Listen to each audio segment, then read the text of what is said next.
네, 전염성 질환의 아버지라고 불리우는 존 스노우. 존 스노우와 콜레라는 어떤 관계가 있었는지, 1854년도에 영국에서는 무슨 일이 벌어졌는지 재미있는 스토리텔링 이야기로 진행을 하겠습니다. 여기 화이트보드에 커피라고 써 있어서 죄송해요. 제가 가지고 있는 화이트보드는 제가 커피를 아주 좋아하기 때문에 이렇게 커피라고 써 있는 화이트보드예요. 자, 그리고 제 손이, 예쁜 손이 특별 출연하게 됩니다. 1854년 갑자기 많은 영국 사람들이 사망하기 시작합니다. 이유 없이 많이 사망하기 시작해요. 사람들이 갑자기 소화기 문제를 일으키고 보미팅을 하고 다이아리아를 일으키면서 사람들이 탈수가 되면서 즉각적으로 죽기 시작합니다. 콜레라를 가진 사람들은 즉각적인 소화기 문제를 일으키고 있군. 배가 많이 아프고 보미팅, 다이아리아. 아마도 구토와 설사로 질병이 퍼지진 않았을까? 사망자들이 어디에 모여 있는지, 어떤 관계가 있는지 알아봐야 되겠어. 라고 생각하고요. 존 스노우는 집집마다 방문하여 탐문하기 시작합니다. 화요일에 질병이 발병했어요. 존 스노우는 모든 사람들이 무서워서 도망친 영국의 런던 거리를 방문하기 시작해요. 네, 무슨 일이 벌어졌죠? 다 어디 가셨나요? 아니, 네, 벌써 돌아가셨다고요? 가가호호 방문하며 사람들이 왜 죽었는지, 어떤 증상이 있는지 지금으로 얘기하면 역학조사를 시작해요. 가족들을 탐문하기 시작합니다. 이래서는 안 되겠어. 이래서는 사람들이 왜 죽었는지 알아내질 못하겠어. 자, 그리고 존 스노우는 정부 청사로 뛰어가요.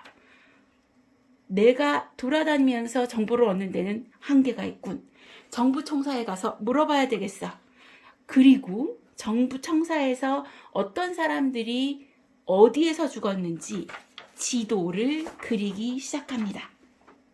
그래서 이 지도를 이렇게 그리다 보니 너무나 많은 사람들, 특히 84명의 희생자 중에 엄청나게 많은 사람들이 브로드 스트릿이라는 곳에 몰려 있었다는 걸 존 스노우는 알게 됩니다.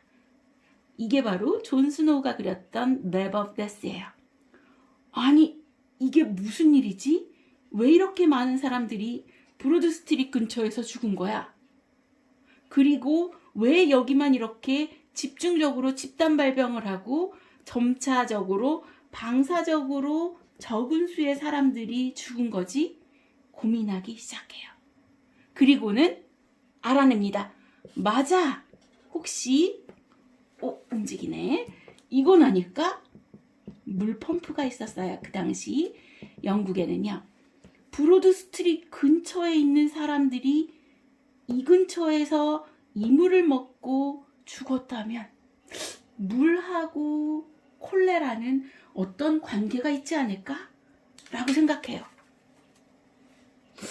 그런데 이것만으로는 불가능해. 이것만으로는 사람들을 설득시킬 수 없겠어. 다른 정보를 찾아봐야 되겠어. 라고 생각합니다. 자, 이 물펌프에서 물을 먹은 사람들 중에 80명 탐문해봤더니 네, 맞아요. 저는 브로드 스트릿 BROAD 스트릿 거기 물이 좋아서 그 물펌프에서 항상 물을 마셨어요. 그렇게 얘기를 해요. 그런데 브로드 스트릿 근처가 아닌 다른 곳에서 8명이 사망했단 말이죠. 이들은 이상하다. 브로드 스트릿에서 물펌프에서 물을 먹은 건 아닌데 왜 사망을 했지? 고민하기 시작하고 탐문해보니 이 중에 3명은 어린이였어요.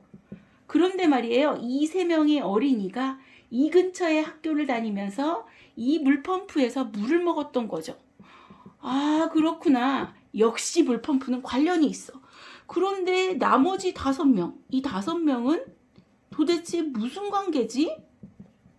알고 봤더니요, 이 5명은 근처에 직장을 다니면서 왔다 갔다 하면서 브로드 스트릿에 있는 물펌프에서 물을 먹은 거죠.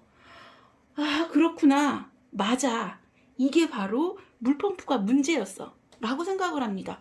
그런데 존 스노우는 좀 더 고민을 해봐요. 자, 이 지도를 보고 고민을 하는데 이쪽 부분에는 한 건물 통째로 아무도, 어이구, 카메라에서 보이지 않아요. 자, 아무도 죽지 않은 거죠. 야, 이상하다. 얘는 왜 도대체 아무도 죽지 않았지? 가서 물어보자. 당신들은 도대체 어디에서 물을 먹습니까? 라고 물어봤더니 여기는 개별 물 공급원이 있었던 거예요. 아, 개별적으로 물을 공급받으니 아무도 죽지 않았군. 그런데 이상하다. 이쪽에는 2명의 사람들이 죽지 않았어요. 그런데 브로드 스트리트 그렇게 멀지 않고 개별 물 공급원도 없었던 거죠. 아니, 당신들은 어떻게 해서 이 콜레라를 피해갈 수 있었죠? 라고 가서 물어봤더니요, 그 사람이 뭐라고 대답했냐면요, 아이고, 저희는 맥주를 만드는 공장입니다. 저는요, 물을 먹지 않아요. 매일매일 우리 집에서 나오는 맛있는 맥주를 마신답니다. 라고 얘기를 했어요. 그래서 이런 식으로 존 스노우는 1854년에 이 현재로 치면 다양하게 많은 사람들을 탐문하고 역학조사를 해서 브로드 스트리트에서 왜 이러한 사망 원인이 있었는지 밝히게 됩니다. 그런데 존 스노우는 궁금했어요. 아니, 그러면 왜 갑자기 지금 이 시점에 콜레라가 발병을 했지? 물펌프와 관계는 있지만 도대체 왜? 라고 고민을 합니다. 그리고 알아봤더니 페이션트 00번을 찾아요. 이 페이션트 00번은 애기였어요. 베이비. 얘는 어떻게 해서 죽게 됐지? 그리고 이것과 물펌프는 무슨 관계지? 라고 생각을 합니다. 그랬더니 알고 봤더니요, 이 엄마를 탐문하고 물어봤더니 이 엄마가 물펌프 근처에 오물처리장이 있었고 그 오물처리장에 설사한 아이의 기저귀를 버렸던 거죠. 그리고 그 오물처리장에 있는 그 오염물들이 이 근처에 있는 땅 아래로 스며들어서 물펌프에 영향을 주었던 거예요.